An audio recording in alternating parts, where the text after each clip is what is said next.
শুধু এখন যে চাচ্ছি নির্বাচনের সময় তা না, এই পিআর পদ্ধতি বাংলাদেশ জামাত ইসলামীর সাবেক আমির অধ্যাপক গোলাম আজম রাহিমাহুল্লাহ জামাত ইসলামীর কেন্দ্রীয় মজলিসে শুরা জেলা আমিরদের সম্মেলনে দেশের রাজনৈতিক নির্বাচন পরিস্থিতি নিরপেক্ষ করার ব্যাপারে যতগুলো পদ্ধতি পন্থা নিয়ে উনি বলতেন, তার মধ্যে কেয়ারটেকার সরকার একটা ছিল, এটা ওনারই উদ্ভাবন।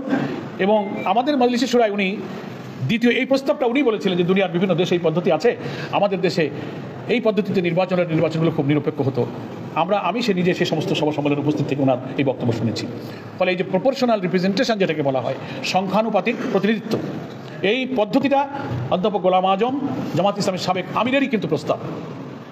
তারই ধারাবাহিকতায় আমরা যারা তার উত্তরসূরি, রাজনীতির এখনকার বাস্তবতায় আমরা আগামী নির্বাচনকে সামনে রেখে এই পিআর পদ্ধতিতে নির্বাচন দাবি করেছি। পৃথিবীর 91টা দেশে এই পিআর পদ্ধতি চালু আছে। মূল ধারণা হচ্ছে যে নির্বাচনের প্রার্থী হবে দল, ব্যক্তি নয়। ঠিক আছে, 5টা দল আছে, জনগণ 5 দলের আদর্শ, তাদের চরিত্র, তারা নির্বাচনে জিতে দেশটাকে কিভাবে গড়বে, এই দেখে জনগণ যাকে পছন্দ করবে তারা দলের পক্ষে ভোট দেবে। কথা বুঝে আসছে? এটা হচ্ছে 3-4টা লাভ।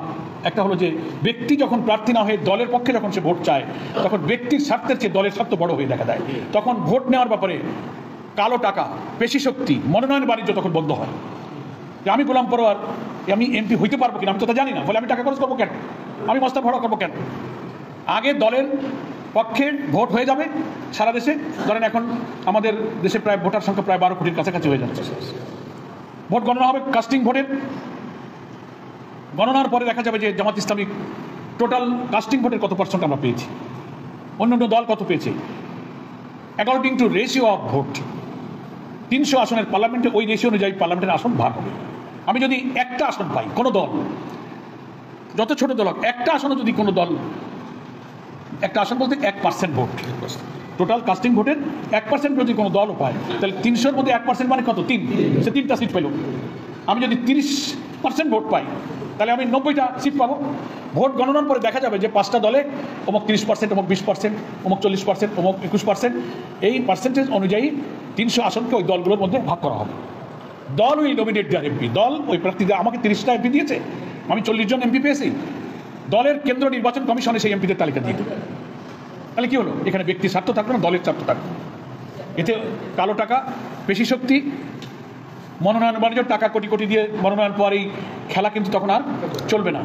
বাড়তি লাভ হলো প্রত্যেকটি ভোটারের ভোটের মূল্যায়ন হলো। আমি 1.5 লাখ ভোট পেয়ে জিতলাম, 1000 ভোট কম পেয়ে একটা লোক হেরে গেল, তাহলে ওই যে 1,49,000 লোক তারা ভোট দিল, সেই ভোটের কোনো মূল্য হলো না। ভোটার এত মূল্যবান জিনিস। রাষ্ট্রপতি, প্রধানমন্ত্রীর ভোটের যে দাম, ঠেলাওয়ালা রিক্সাওয়ালার ভোটের কিন্তু সেই দাম।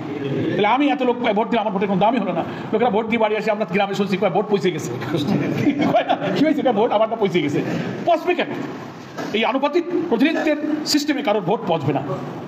আর একটা লাভ আছে পিআর পদ্ধতি, সেটা হচ্ছে পার্লামেন্টটা একটা রিচ পার্লামেন্ট, একটা কোয়ালিটি পার্লামেন্ট হয়। দল তখন দেখতে পারে যে না, আমার দলের 5 জন নির্বাহী পরিষদের সদস্য খুব যোগ্য মানুষ, আইন জানে, শিক্ষিত, কিন্তু এলাকায় টাকা আর মস্তানি ঠেলায় সে ভোটে জিততে পারে না। এরকম বহু নেতা, শুধু জামাত নয়, অনেক দলে বড় বড় ভালো ভালো আইনজীবী, প্রফেসর, ডক্টর, ইঞ্জিনিয়ার, বড় আলেম আছেন, যার টাকার জোর নেই, যার মস্তানি নেই, সে এলাকায় যাইতে পারে না, থাকে ঢাকায়, কিন্তু নির্বাচন এলাকায় গেলে ওই স্বল্প শিক্ষিত টাকাওয়ালা মাস্তানের ঠেলায় ভালো লোকটা জিততে পারে না, ওই লোকটা জিতে দেয়। আসেন এরকম বহু লোক দেখলাম। এই সিস্টেম, এটা তো একটা ল মেকার, লেজিসলেটিভ অ্যাসেম্বলি, সেখানে আইন প্রণীত হবে। দল তার যোগ্য লোককে বাছাই করে যখন পার্লামেন্টে দেবে, 10টা দলের যোগ্য লোক যখন এইভাবে পার্লামেন্টে এসে যাবে, সেই পার্লামেন্টটা হবে একটা কোয়ালিটি পার্লামেন্ট, আইন প্রণয়ন কাজ করবে। বিএনপি অনার তো হইতেই পারে, আমরাও তো অনার। অনার কি খালি বিএনপি? আমরাও অনার, আমাকে পিআর দিতে হবে। তারপর অনেকে বলে যে পিআর না দিলে কি করবেন, তো যখন দেবেন না তখন তা বলবো, এখন আগে বলবো কেন? ঠিক আছে, এই জন্য কে অনার আর অনার, ঠিক আছে। ওনারা বলেন, আমি বলছি, আমি ঢাকার জনসভাতে বলছি, ওনারা বলেন কি, ওনাদের এক নেতা বলছেন যে এই কি বলে, ইভিএমও যেমন বোঝে না, পিআরও এদেশের মানুষ বোঝে না। আজব ব্যাপার। আর ইভিএম তো একটা মেশিনের নাম রে ভাই, এটা দিয়ে ভোট দেওয়ার একটা পদ্ধতি। এটা হলো আপনি টিপ দেবেন, হলো দাঁড়িপাল্লায় চলে যাবেন নৌকোয়। এই প্রকৃতভাবে ইভিএম তো বাতিল করে দিয়েছে আমাদের দেশের মানুষ, নাকি বলেন? তাই সেই ইভিএমের সাথে আর এই পিআর হচ্ছে একটা ইলেকট্রাল সিস্টেম, আপনি এটার সাথে মেশিনের তুলনা করেন কেন? বাঙালি কি বোকা? সব সময় খালি হাইকোর্ট দেখালে হয়? এই কারণে আমরা বলি যে কে অনার থাকলো আর থাকলো না, that is not our book out. আমরা আমাদের ন্যায্য দাবি তুলে ধরেছি, হয় এই নির্বাচনে মানতে হবে, মানবেন না, এই চর্চা থাকবে, আলোচনা হবে। কেয়ারটেকারও আমাদের দাবি একসময় মানতে চাইনি, কেউ বলেছে না এ হয় না, কেউ কি নিরপেক্ষ হয়?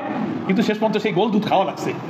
গোল দুধ বোঝেন? আমার ওদিকে গোল দুধ খেলা আছে না, ছাইসে ধরতি বল, গোল দুধ ঘাড় ব্যাকা ঘাড় টানালে বলতে চায় না, যখন আর পারে না একবারে নেতায় খেলায় পড়িছে কয়টা ঘোল দুধ তমচে ছেড়ে দেয়, আছে না দিকে আমাকে এই ঘোল দুধ কেয়ারটেকারের ব্যাপারে জাতি ঘোল দুধ খাইছে 2-3 ইলেকশনের পরে খাইছে।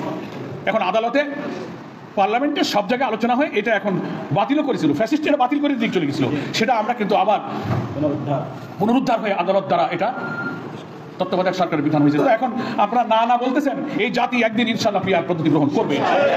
এই জন্য কি এটা অনর আর অনর না তাতে আসে যান, আমরা যে দাবি